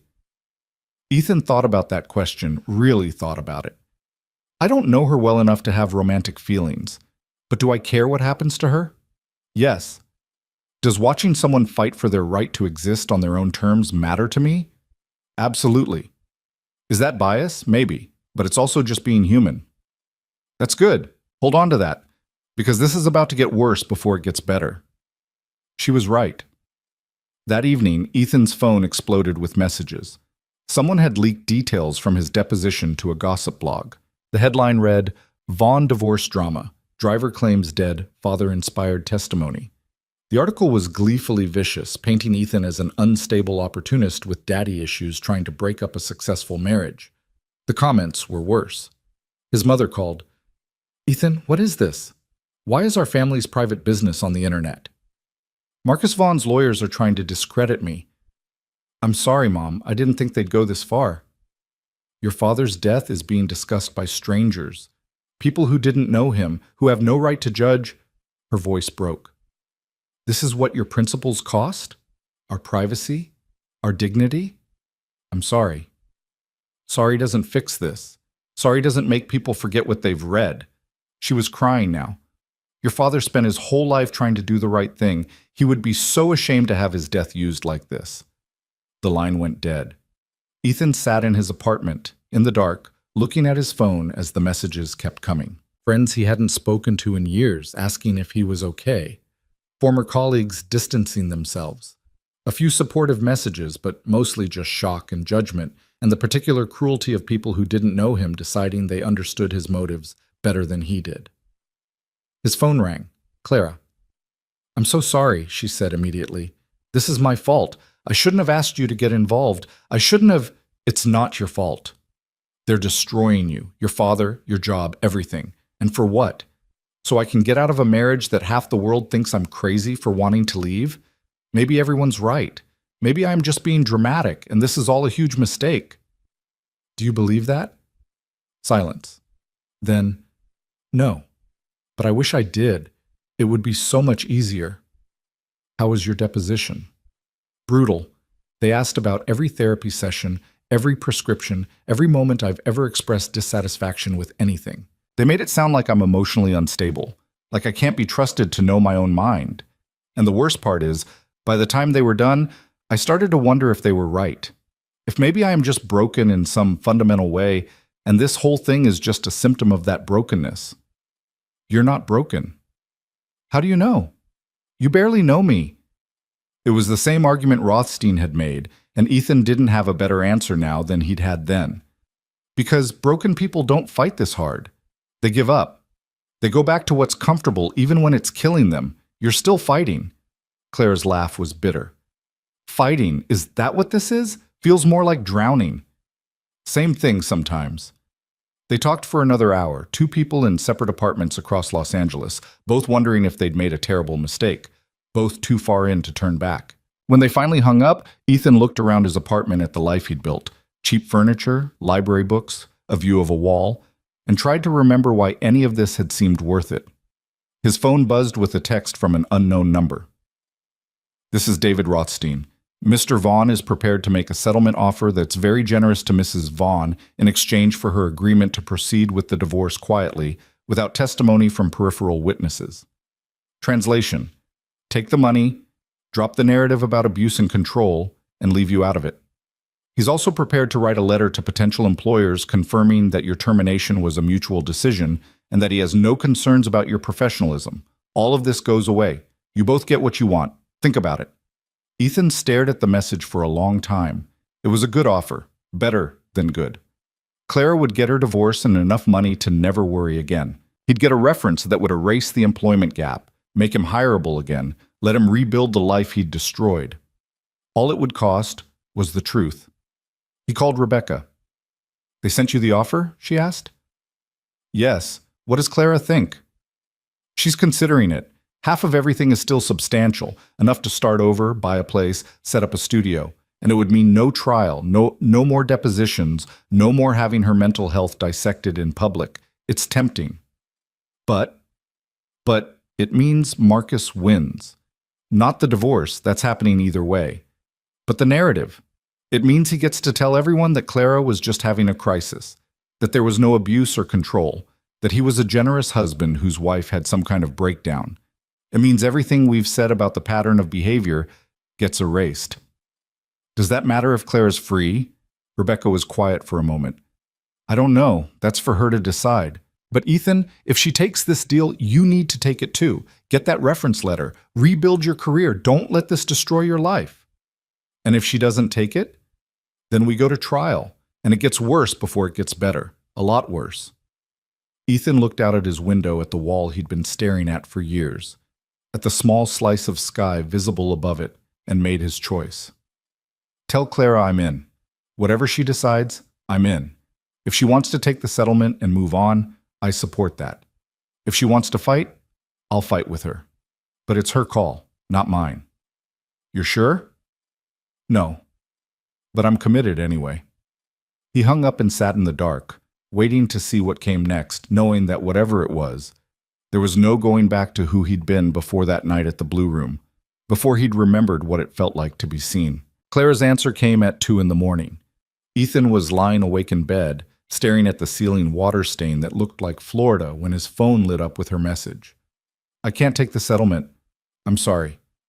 I know it would make everything easier for you, but I can't let him win. Not like this. He texted back immediately. Then we fight. You're sure? This is going to destroy both of us. We're already pretty destroyed. Might as well make it mean something. 3 weeks later, they were sitting in a courtroom that smelled like old wood and anxiety. The trial wasn't about the divorce itself, California law made that straightforward, but about the settlement terms and Clara's petition to have the court recognize a pattern of coercive control that justified a larger share of the marital assets and nullification of a prenuptial agreement she'd signed under what Rebecca argued was duress. Marcus sat at the defendant's table in an expensive suit that probably cost more than Ethan's car, looking calm and vaguely concerned, like a man puzzled by his wife's irrational behavior, but determined to be patient with her anyway. His legal team was 5 people deep, all of them radiating the confidence of professionals who'd won cases like this before. Rebecca's team was herself and a junior associate who looked about 12 years old. All rise for the Honorable Judge Patricia Chen. The judge was in her 60s, Asian American, with silver hair cut in a severe bob and reading glasses that she peered over with the expression of someone who'd seen every variation of human dysfunction and wasn't impressed by any of it. This is a settlement dispute in the matter of Vaughn versus Vaughn, she said, her voice crisp. "I've reviewed the filings. Miss Chen, you're arguing that your client signed a prenuptial agreement under coercive circumstances, and that the marriage was characterized by a pattern of control that justifies setting aside the prenup and awarding Mrs. Vaughn a larger portion of marital assets. Is that correct?" "Yes, Your Honor." "And Mr. Rothstein, you're arguing that this is a straightforward divorce where both parties should be held to the terms they agreed to, and that Mrs. Vaughn is attempting to recharacterize normal marital dynamics as abuse to gain financial advantage." "Precisely, Your Honor." "Then let's proceed. Miss Chen, call your first witness." Clara took the stand. She'd lost weight in the last month, and it showed in her face.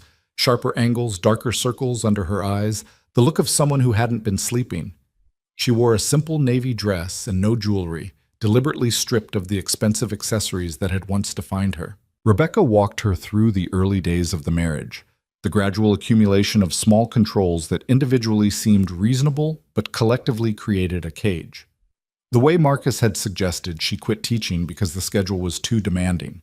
The way he'd encouraged her to focus on charity work that benefited his business connections.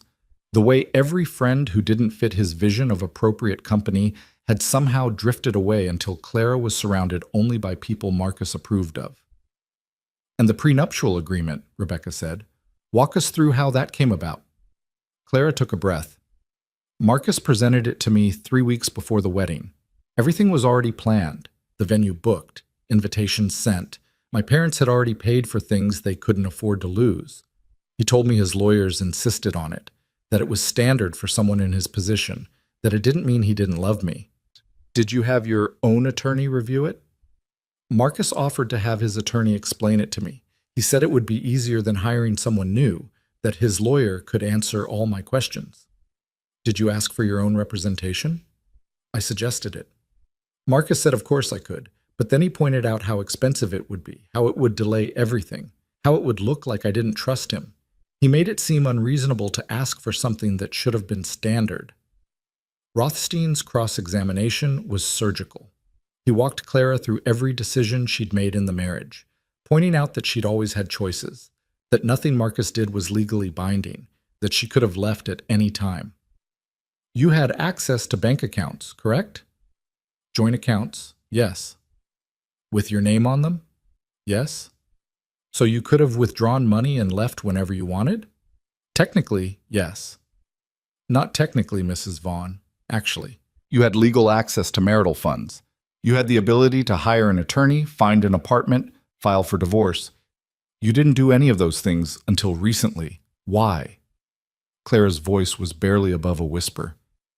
"Because I was afraid." "Afraid of what? Your husband never threatened you, never raised his hand to you, never prevented you from leaving. What were you afraid of?" "Of being wrong, of disappointing everyone, of finding out that maybe I was the problem, that maybe everyone was right, and I was just ungrateful and dramatic and broken." "So you weren't afraid of your husband. You were afraid of your own judgment."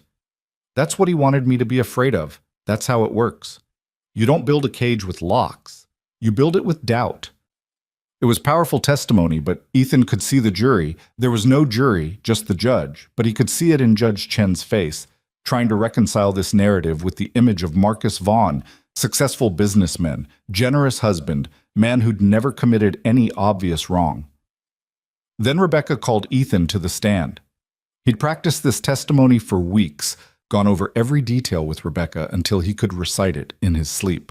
But sitting in that witness box, looking at Marcus's calm face, he felt the weight of what he was about to do. This wasn't just testimony. It was choosing a side in a war where the casualties were reputations, careers, futures. Rebecca established his credibility first. 3 years of employment, consistent performance, no disciplinary issues, trusted with sensitive information about Marcus's business and personal life. "During those 3 years," Rebecca asked, "what did you observe about the Vaughns' marriage?" Ethan chose his words carefully. "I observed a pattern of decision-making where Mrs. Vaughn's preferences were consistently overridden in favor of Mr. Vaughn's, but in ways that were presented as joint decisions or helpful suggestions." "Can you give an example?" "Mrs. Vaughn mentioned wanting to take a photography class. Mr. Vaughn suggested she was already too busy with charity commitments. It seemed reasonable until I noticed that the charity events were always ones that benefited his business relationships. Her time wasn't too valuable for his priorities, just for hers. Objection, Rothstein said. The witness is speculating about motivations. I'm describing a pattern I observed repeatedly over 3 years, Ethan said before the judge could rule. Mrs. Vaughn would express interest in something, and Mr. Vaughn would find a reason why it wasn't practical, wasn't appropriate, wasn't the right time. It happened with teaching, with art classes, with friends he didn't approve of, with anything that was hers rather than theirs. Judge Chen looked at him over her glasses. Continue. Ethan described the paintings in storage, the controlled social calendar, the financial management that kept Clara dependent even while appearing generous. He talked about the morning Clara had asked about setting up a studio, and Marcus had turned it into a negotiation, making her feel like she was asking for permission to use space in her own home. And what about the night of April 15th? Rebecca asked. What happened? Ethan recounted the whole thing, the gallery, the blue room, the conversation on Mulholland Drive. He didn't embellish. He didn't need to. The simple fact of a woman asking to be driven anywhere but home, of sitting in a jazz bar crying about paintings she wasn't allowed to see, of confessing she'd met with a divorce attorney 6 months earlier and been too afraid to follow through, it painted its own picture. Rothstein's cross-examination was everything Ethan had been warned about. His father's suicide, his employment history, his financial situation, his lack of qualifications to judge anyone's marriage. Every vulnerability exposed, every doubt magnified, every motivation questioned. Mr. Park, you lost your job because of your involvement in this situation. You've been unable to find comparable employment. You've been publicly humiliated, yet you're still testifying against your former employer. Why? Ethan had been asked this question a dozen times in preparation, had crafted careful answers that sounded rational and defensible. But sitting in that witness box, looking at Clara's face across the courtroom, he abandoned the script. Because I watched someone disappear for 3 years. I watched a woman who used to paint and teach and have her own life slowly become an accessory to someone else's.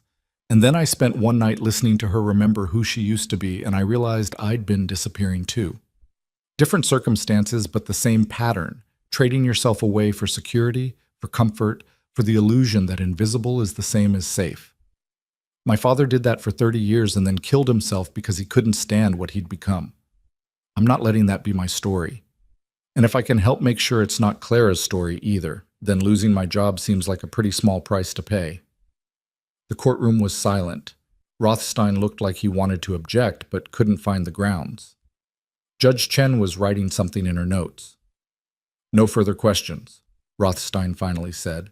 The trial lasted 3 more days. Marcus testified with perfect composure, explaining each decision as reasonable, each control as concern, each restriction as protection. His business associates testified to his character, his generosity, his reputation. Rebecca countered with Clara's college friends who'd drifted away, the gallery owner who remembered Clara's talent before she got married, the community center director who'd been sad to lose such a gifted teacher. On the final day, Judge Chen delivered her ruling. I've listened carefully to all the testimony, she said, and I've reviewed the evidence presented by both sides. This is a difficult case because Mr. Vaughn has committed no crime.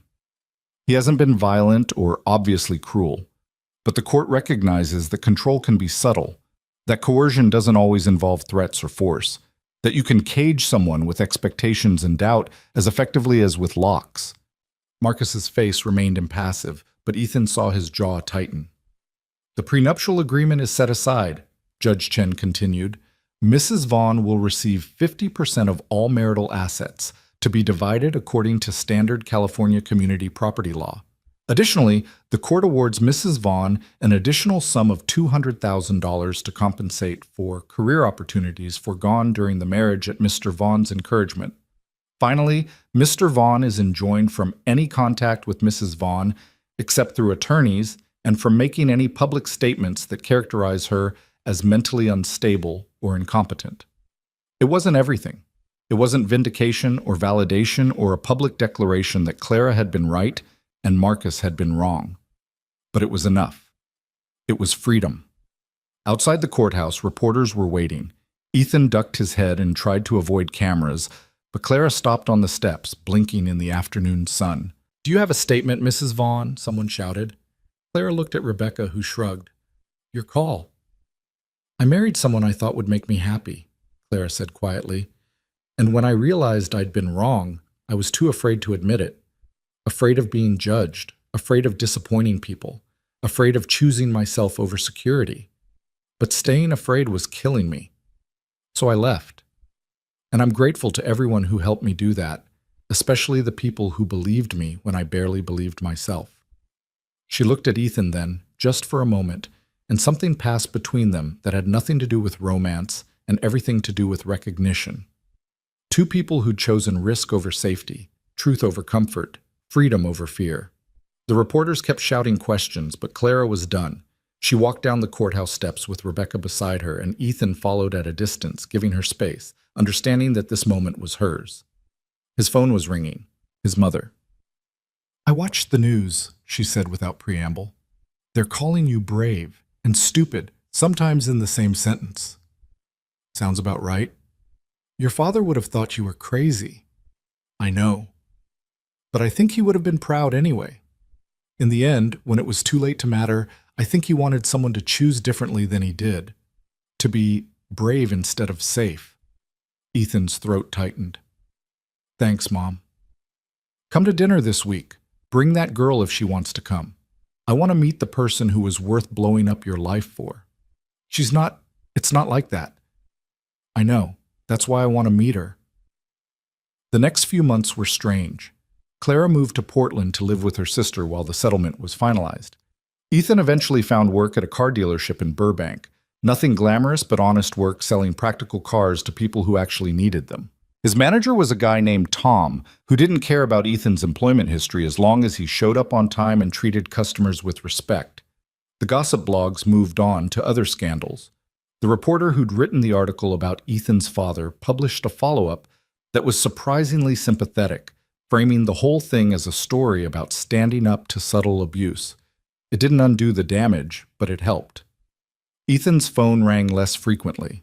The text messages from unknown numbers stopped. Life returned to something resembling normal. Except normal felt different now. Smaller in some ways, but more honest, more his. 6 months after the trial ended, Clara came back to Los Angeles. The divorce was final, the settlement complete, the legal battles over. She'd bought a small house in Echo Park, nothing like the mansion in the hills, but hers. Chosen. Real.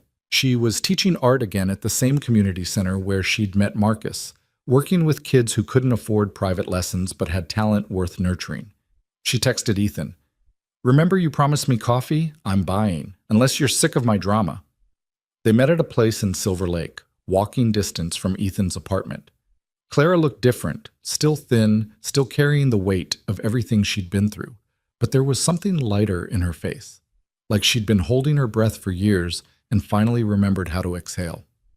"So," she said, sliding into the chair across from him, "how's the car business?"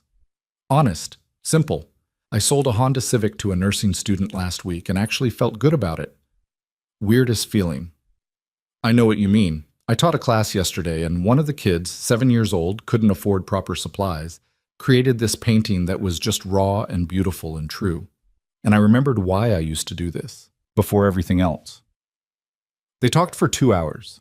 Not about the trial or the divorce or Marcus or any of it. They talked about Clara's new house, about the art studio she was setting up in the spare bedroom, about Ethan's coworkers and his mother's reaction to seeing him on the news. They talked like two people who'd survived parallel shipwrecks and washed up on the same shore. Not strangers, not quite friends, something in between that didn't have a name yet. "I need to tell you something," Clara said as they were getting ready to leave. "When all this started, when I asked you to drive me somewhere that night, I wasn't thinking about what it would cost you. I was just desperate, and you were there and you listened. I didn't mean for you to lose your job, to have your privacy violated, to become part of my mess. I know, and I'm sorry for all of it, for dragging you into this." Ethan thought about that carefully. "I'm not. I mean, the depositions were brutal and unemployment sucks, and having strangers discuss my father's suicide on the internet was pretty much the worst thing I can imagine. But I'm not sorry, because being invisible was killing me just as much as your marriage was killing you. We both needed permission to choose ourselves. We just gave each other that permission. Is that what we did? I think so. I think sometimes you need someone else to see you before you can see yourself. You did that for me as much as I did for you. Clara smiled, real and unguarded. That's a nice way to think about it. They left the coffee shop and walked through Silver Lake in the late afternoon sun. The city spread out around them in all its messy, imperfect glory. Neither of them had the lives they'd planned. Both of them had less money, fewer prospects, more uncertainty than they'd had a year ago. But they could breathe. A month later, Ethan got a call from Rebecca Chen. "I'm representing someone else," she said. "Different situation, but similar pattern. Woman married to a prominent attorney. No violence, no obvious abuse, just systematic control disguised as concern. She's terrified to leave. Her husband has resources, connections, the ability to make her life very difficult if she tries. And she asked me if I knew anyone who might be willing to testify about what they'd observed. Someone who understands what subtle abuse looks like." Ethan knew what Rebecca was asking. Knew it meant depositions and lawyers and possibly more public exposure. Knew it meant reopening wounds that had barely started to heal. "Give me her attorney's contact information," he said. "I'll talk to them." "You're sure? This could get ugly again." "It probably will, but some things are worth getting ugly for." He met with the woman 2 weeks later. Her name was Sarah Chen, no relation to Rebecca or the judge. She was 45, married for 20 years to a man who controlled every aspect of her life, while appearing to everyone else like a devoted husband. She sat across from Ethan in a coffee shop, hands shaking, and told him she didn't think anyone would believe her. "I believe you," Ethan said, "and I'll testify to that if it helps." It did help. The case settled before trial, but Ethan's willingness to testify gave Sarah's attorney leverage, gave Sarah herself the confidence to push back against a settlement that would have left her with almost nothing. She walked away with enough to start over, and that was worth something. Clara started dating the owner of the frame shop where she bought supplies for her classes. His name was Michael. He had 2 kids from a previous marriage, and he thought it was incredibly cool that Clara had once lived in a mansion but chose to teach in Echo Park instead. They took things slowly, both of them carrying enough scar tissue to know that rushing never worked. Ethan went on a few dates himself, a teacher from Glendale, a paralegal from Pasadena, a barista who wrote poetry on napkins. None of them stuck, but that was okay. He was learning to be comfortable with himself first, to rebuild an identity that wasn't based on being invisible or useful or whatever other people needed him to be. A year after the trial, Clara invited Ethan to an art show. Not hers, one of her students, a teenager named Maria who'd grown up in foster care and painted like she was exorcising demons. The show was in a community center gallery, nothing fancy, but the room was packed with people who cared about this kid's work, who saw the talent underneath the trauma. "You did this," Ethan said to Clara as they stood looking at Maria's paintings. "I taught her some techniques. She did the rest." "That's not what I mean. You chose to come back to this. You could have taken the settlement money and disappeared. Could have started over somewhere new where nobody knew about the divorce or the trial or any of it. Instead, you came back to the same community center where you used to teach, to the same work that doesn't pay well but matters. That took courage." Clara looked at him. "We both chose courage over comfort. That was the whole point, wasn't it? To stop being afraid of what we'd lose and start focusing on what we'd gain." "And did we? Gain something?" "I did. I gained myself back. That's not nothing." Maria sold 3 paintings that night. Clara cried when the teenager's foster mother bought the largest one, a piece about belonging that was almost painful to look at directly. Ethan watched from the back of the room, this small moment of victory, this evidence that choosing truth over comfort sometimes actually worked out. His phone buzzed, a text from Tom, his manager at the dealership. "Customer asking for you specifically. Says you helped her last month and she's sending her daughter to buy a car. Said you were honest and that mattered. Good work." Ethan showed the text to Clara. "Apparently being honest is actually good for business. Who knew?" "We did. Eventually." They left the art show and walked through Echo Park as the sun set, painting the sky in colors that would have been too dramatic if someone tried to put them in a painting. The lake reflected the light like a mirror, full of possibilities. "Do you ever regret it?" Clara asked. "Everything that happened, everything it cost." Ethan thought about his father in that garage, about the note apologizing for being weak, about 30 years of safety that had somehow added up to nothing he wanted to keep. He thought about his apartment in Silver Lake, his job selling Hondas, his slowly rebuilding relationship with his mother.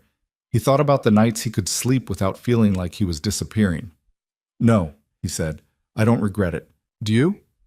"Not even for a second." They reached Clara's car, a practical sedan she'd bought from Ethan's dealership, nothing like the Mercedes she used to be driven around in. She unlocked it, then paused.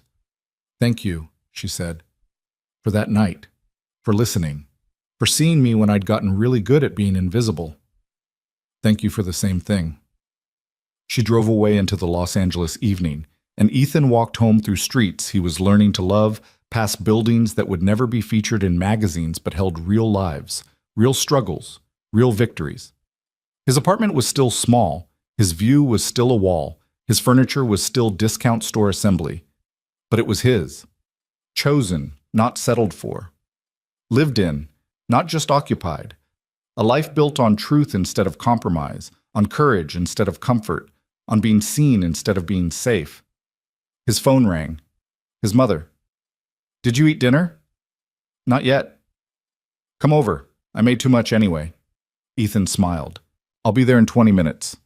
He hung up and kept walking, through a city that was too big and too expensive and too imperfect to be anything other than exactly what it was. Above him, the sky was darkening, stars trying to break through the light pollution. Tomorrow he'd sell more cars. Clara would teach more classes. Both of them would keep building lives that didn't look impressive from the outside, but felt true from the inside. And that was enough, more than enough. That was everything.